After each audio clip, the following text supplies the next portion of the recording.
दोस्तों, हम सभी जानते हैं कि हर इंसान के अंदर कुछ गलत आदतें होती ही हैं, जिनसे उन्हें नुकसान तो पहुंचता ही है, साथ ही आसपास के लोग भी इससे ज़रूर प्रभावित होते हैं।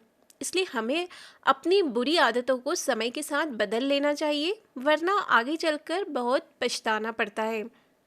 तो हम आपको एक ऐसी कहानी के बारे में बताने जा रहे हैं, जहां एक पिता अपने बेटे की बुरी आदतों से परेशान है।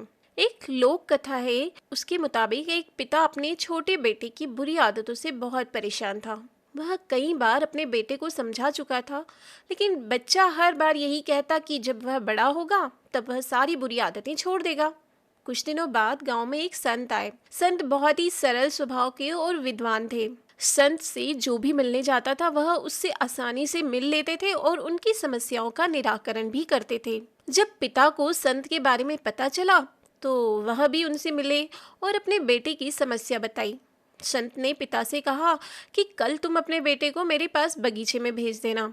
अगले दिन पिता ने अपने बेटे को संत के पास बताए गए बाग में भेज दिया। बच्चे ने संत को प्रणाम किया और दोनों बाग में टहलने लगे। कुछ देर बाद संत ने बच्चे को एक छोटा सा पौधा दिखाया और पूछा कि क्या तुम इसे उखाड़ सकते हो। बच्चे ने कहा कि ये कौन सा बड़ा काम है, मैं इसे अभी उखाड़ देता हूँ। और बच्चे ने पौधा उखाड़ दिया। थोड़ी देर बाद संत ने बच्चे को थोड़ा बड़ा पौधा दिखाया और उसे उखाड़ने के लिए बोला। बच्चा खुश हो गया। उसे ये सब एक खेल की तरह लग रहा था। बच्चे ने पौधे को उखाड़ना शुरू किया तो उसे थोड़ी ज़्यादा ताकत लगानी पड़ी, लेकिन उसने पौधा उखाड़ दिया। उसके बाद संत ने बच्चे को एक पेड़ दिखाया और कहा कि इसे उखाड़ दो। बच्चे ने पेड़ का तना पकड़ा, लेकिन वह उसे हिला भी नहीं सका। बच्चे ने कहा कि इस पेड़ को तो उखाड़ना नामुमकिन है। संत ने बच्चे से कहा कि ठीक इसी तरह बुरी आदतों को भी जितनी जल्दी छोड़ दोगे उतना ही अच्छा रहेगा। जब बुरी आदतें नहीं होती है तो उन्हें छोड़ना आसान होता है, लेकिन आदतें जैसे जैसे पुरानी होती जाएंगी उन्हें छोड़ पाना बहुत मुश्किल हो जाएगा।